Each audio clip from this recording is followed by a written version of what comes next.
Friends എല്ലാവർക്കും good morning. അപ്പോൾ എല്ലാവർക്കും ഇന്നത്തെ ഒരു അടിപൊളി വിശേഷത്തിലേക്ക് തന്നെ സ്വാഗതം. അങ്ങനെ സരയുവാണെങ്കിൽ ശാരിയോട് ചോദിക്കുകയാണ്, പറ എന്തിനു വേണ്ടിയാണ് അയാളെ ഇങ്ങനെ സപ്പോർട്ട് ചെയ്യുന്നത്? നമുക്ക് ഇത്രയൊക്കെ ഉണ്ടാവാൻ കാരണക്കാരനാരാ? ആ രാഹുൽ. അങ്ങനെയുള്ളപ്പോൾ അയാൾ ഇനി ഈ വീട്ടിൽ ജീവിച്ചിരിക്കാൻ പാടില്ല, അയാൾ ഈ വീട്ടിൽ ഇനി നിൽക്കാൻ പാടില്ല എന്നും പറഞ്ഞുകൊണ്ട് നമ്മുടെ സരയു ആകെ ദേഷ്യം കാണിക്കാൻ. മോളെ, അതുകൊണ്ട് തന്നെയാണ് ഞാൻ അന്ന് അയാളുടെ തല തല്ലി പൊളിച്ചത്, അതുകൊണ്ട് തന്നെയാണ് അന്ന് ഞാൻ അയാളോട് വെറുപ്പ് കാണിച്ചത്. അപ്പോഴൊക്കെ മോള് ചോദിച്ചില്ല എന്നോട് എന്താ സംഭവമെന്ന്. ഇത് പറയാൻ പറ്റാത്തത് കൊണ്ടാണ് ഞാൻ മോളിൽ നിന്നും എല്ലാം മറച്ചു വെച്ച് അയാളെ തീർക്കാൻ നോക്കിയത്.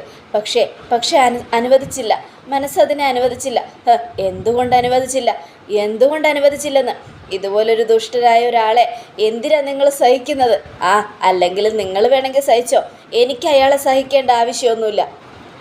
ഇനി ഈ വീട്ടിൽ അയാൾ ജീവിച്ചിരിക്കാൻ പാടില്ല എന്നും പറഞ്ഞുകൊണ്ട് സര ഇങ്ങനെ ദേഷ്യപ്പെടുക. അത് കേട്ടത്, മോളെ ഇനിയിപ്പോൾ പറഞ്ഞിട്ട് കാര്യമൊന്നുമില്ല, അങ്ങേരെ ഇവിടെ നിന്ന് ഇറക്കി വിട്ട അങ്ങേരെ എവിടെ പോകാനാ മോളെ? കൈയിൻ്റെ വേദനയൊക്കെ കുറച്ച് കുറഞ്ഞിട്ടുണ്ട്, നടക്കാൻ പറ്റുന്നുണ്ട്, എന്നാലും നട്ടലിന് ശരിയൊന്നും ആയിട്ടില്ല മോളെ. നട്ടലിപ്പോഴും നല്ല വേദനയാണ്, ഒടിഞ്ഞു തന്നെ ഇരിക്കുന്നത്. എന്ന് കരുതി അയാളെ ഞാനിവിടെ പിടിച്ചു വയ്ക്കണമെന്നാണോ നിങ്ങൾ പറയുന്നത്?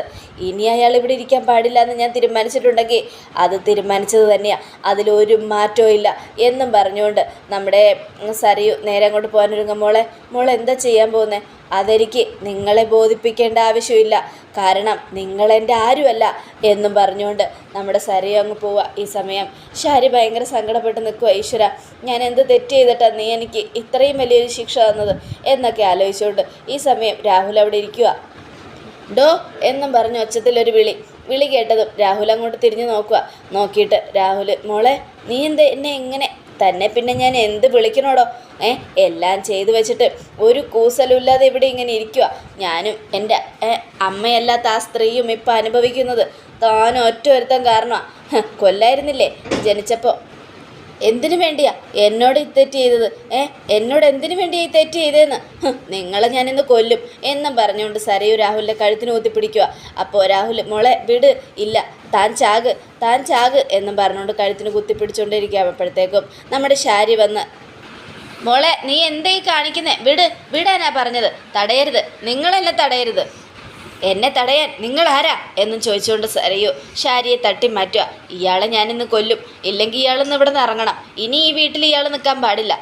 എന്നെ ചതിച്ച ആ സംസാരശേഷിയില്ലാത്ത സ്ത്രീയെ ചതിച്ച ഇയാൾ ഒരു നിമിഷം പോലും ഇവിടെ നിൽക്കരുത്, ഇപ്പം ഇറങ്ങിക്കോ ഇവിടെ നിന്ന് എന്നും പറഞ്ഞുകൊണ്ട് സരയു ദേഷ്യപ്പെടുക. അത് കേട്ടത്, മോളെ നീ എന്താ എന്നോട് ഇങ്ങനെയൊക്കെ സംസാരിക്കുന്നേ? ഞാൻ എന്ത് തെറ്റാ ചെയ്തില്ലേ? നിങ്ങളൊരു തെറ്റും ചെയ്തിട്ടില്ലേ? ഇത്രയും നാളും തെറ്റ് ചെയ്യാത്തതുകൊണ്ടാണോ നിങ്ങൾ ഇങ്ങനെയൊക്കെ ചെയ്തത്? പറ. ചന്ദ്രസേനൻ്റെ തലയിൽ കുറ്റം കെട്ടി വെച്ചിട്ട് താരയിലൊരു കുഞ്ഞുണ്ടാക്കിയത് ആരാന്ന് പറയാൻ? താരയുടെ കുഞ്ഞിൻ്റെ അച്ഛൻ ചന്ദ്രസേനനാണോ? പറയാനാ പറഞ്ഞത്. അത് കേട്ടതും രാഹുൽ, മോളെ അത് പിന്നെ ഞാൻ വേണ്ട, ഒരക്ഷരം മിണ്ടരുത്.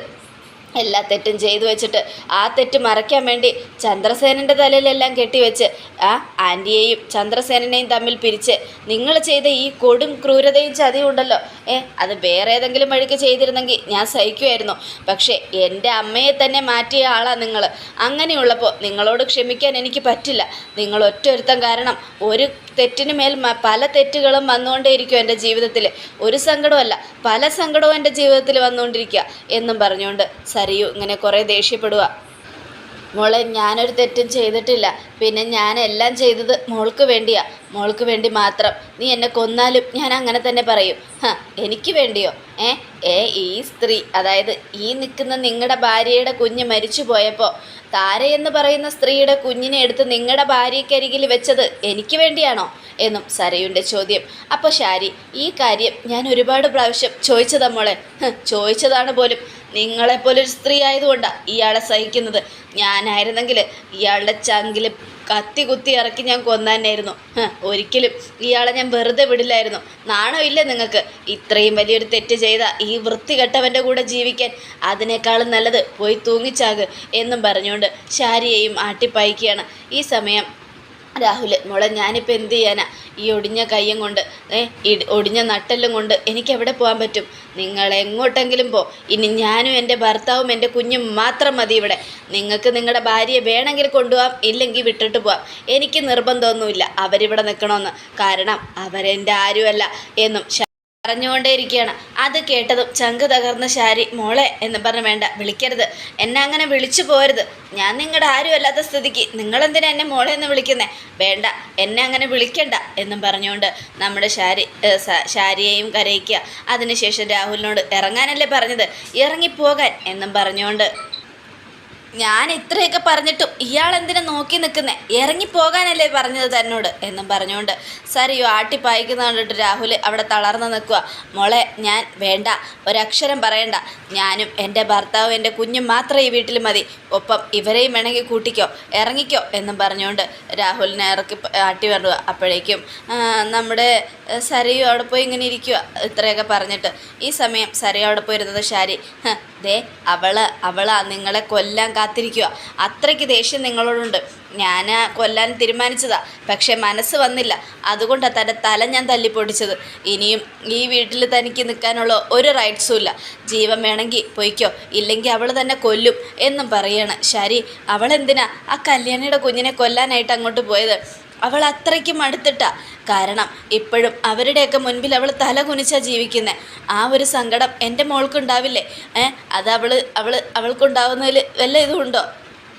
എല്ലാത്തിനും കാരണക്കാരൻ നിങ്ങൾ ഒറ്റൊരുത്തൻ എന്നും പറഞ്ഞ് ശാരി ഈ സമയം നമ്മുടെ രാഹുൽ ഞാനിനി എന്ത് ചെയ്യാൻ അവൾ പറഞ്ഞത് കേട്ടില്ലേ, ഇറങ്ങിക്കോ, ഇപ്പം ഇറങ്ങിക്കോ ഇവിടെ നിന്ന് എന്നും പറയുക. അങ്ങനെ രാഹുൽ വരുന്ന സമയത്ത് സരയോ തലയൊക്കെ ഇങ്ങനെ വലിച്ചു പിടിക്കുക, മുടിയൊക്കെ. കൊല്ലണം, എല്ലാത്തിനെയും കൊല്ലും ഞാൻ. ഒരു സമയം കിട്ടിയ എല്ലാത്തിനെയും ഞാൻ കൊല്ലും എന്നും പറഞ്ഞുകൊണ്ട് അവിടെ ഇങ്ങനെ ഇരിക്കും. അപ്പോഴേക്കും രാഹുൽ വന്നു.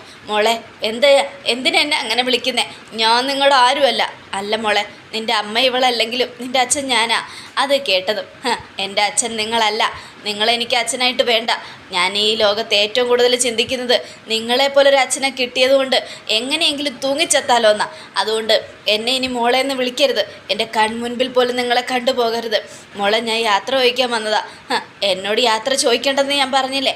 ഇറങ്ങിക്കോ, ഇപ്പം ഇറങ്ങിക്കോ ഇവിടുന്ന് എന്നും പറഞ്ഞുകൊണ്ട് നമ്മുടെ സരയും രാഹുലിനോട് പറയാം. അപ്പോൾ മോളെ എന്തായാലും അച്ഛൻ പോകാൻ പോവുമല്ലേ, അപ്പോൾ യാത്ര ചോദിക്കുന്നതിൽ തെറ്റൊന്നുമില്ലല്ലോ. അയ്യോ, നിങ്ങൾക്ക് സങ്കടം വരുന്നുണ്ടെങ്കിൽ നിങ്ങളും കൂടെ പോയിക്കോ, എനിക്ക് നിർബന്ധമൊന്നുമില്ല നിങ്ങളിവിടെ നിൽക്കണമെന്ന്.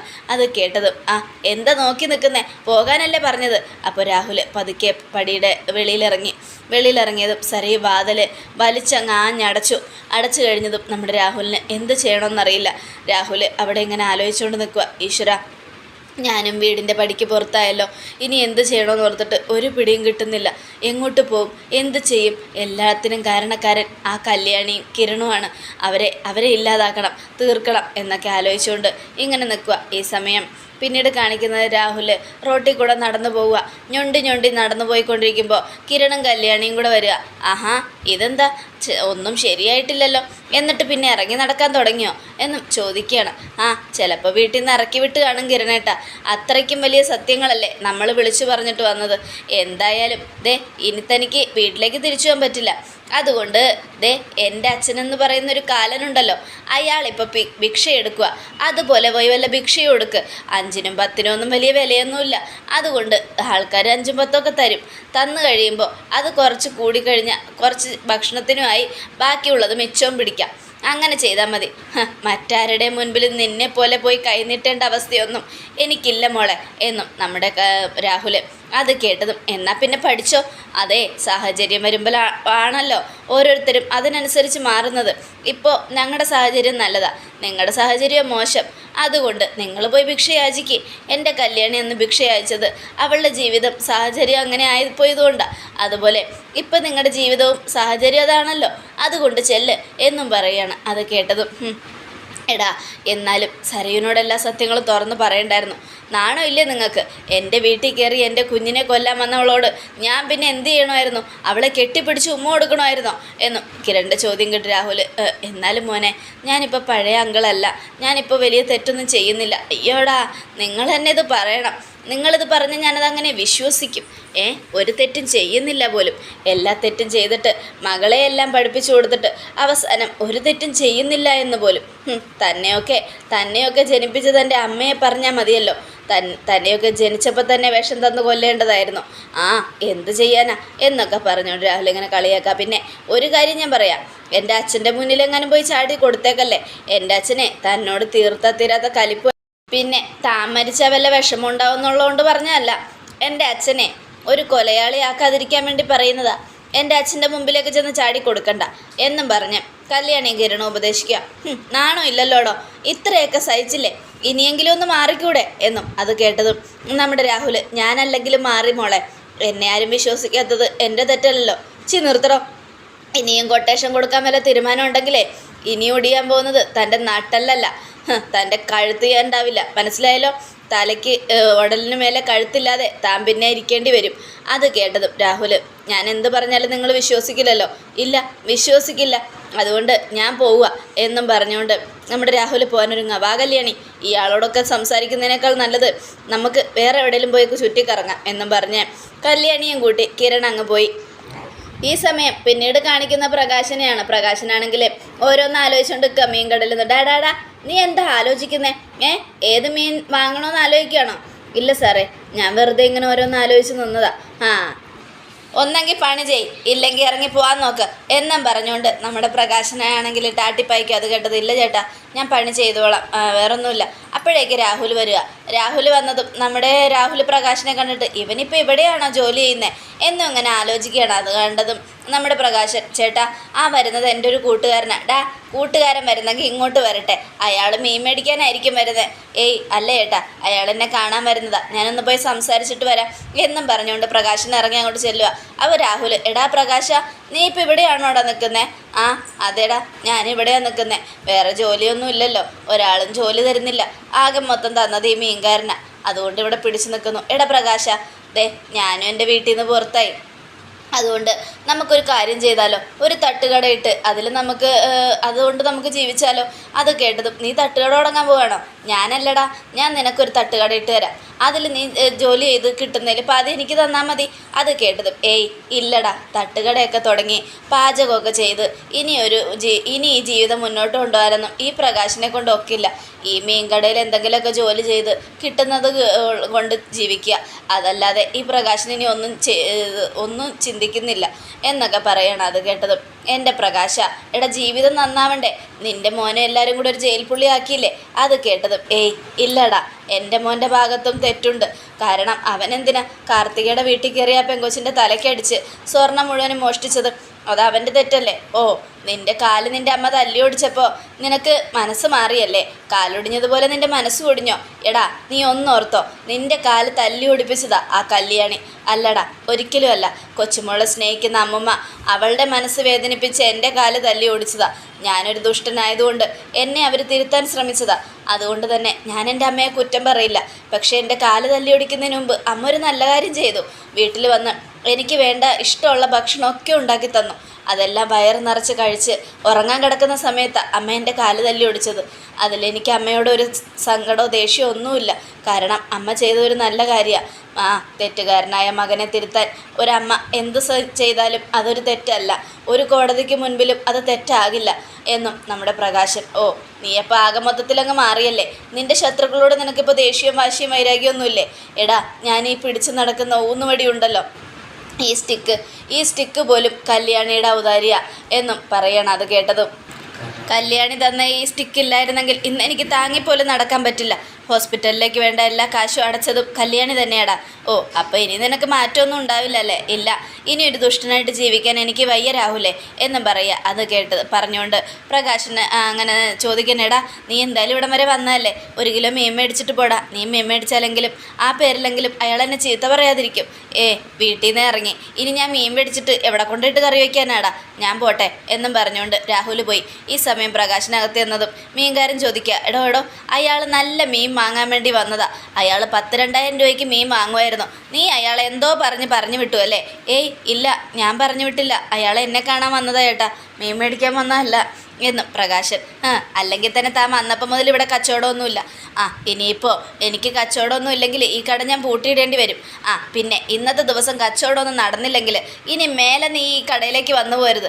ഇനി നീ ഈ കടയിലേക്ക് വരികയാണെങ്കിൽ ഈ കട ഞാൻ പൂട്ടിയിടും. അല്ലെങ്കിലും കട തുറന്നിടുന്നതും പൂട്ടിയിടുന്നതും ഒന്ന് തന്നെയല്ലേ എന്നും പറഞ്ഞ് പ്രകാശനെ ഇട്ട് കുറേ കുറ്റപ്പെടുത്തുക.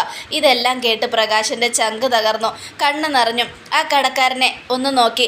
ആ നോട്ടം വളരെ ദയനീയമായിരുന്നു. പ്രകാശൻ്റെ ആ നോട്ടം കണ്ട് കടക്കാരൻ പ്രകാശനെ തുറിച്ചു നോക്കി. അതോടുകൂടെ എപ്പിസോഡ് അവസാനിക്കുകയാണ്. നാളത്തെ ഒരു തകർപ്പൻ വിശേഷത്തിനായിട്ട് കാത്തിരിക്കുക. എല്ലാവർക്കും ഒരിക്കൽ കൂടെ നല്ലൊരു ശുഭദിനം തന്നെ ആയിക്കോട്ടെ.